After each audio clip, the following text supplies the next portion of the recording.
আসসালামু আলাইকুম, শুভ সকাল।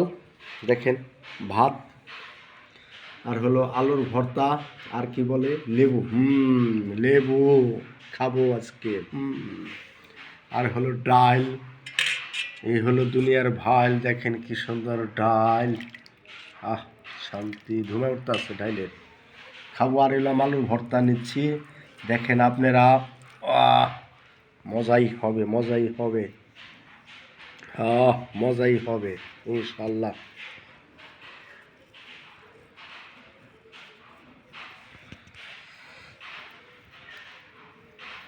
তাহলে আপনারা সকালবেলা কি খাইছেন জানি না।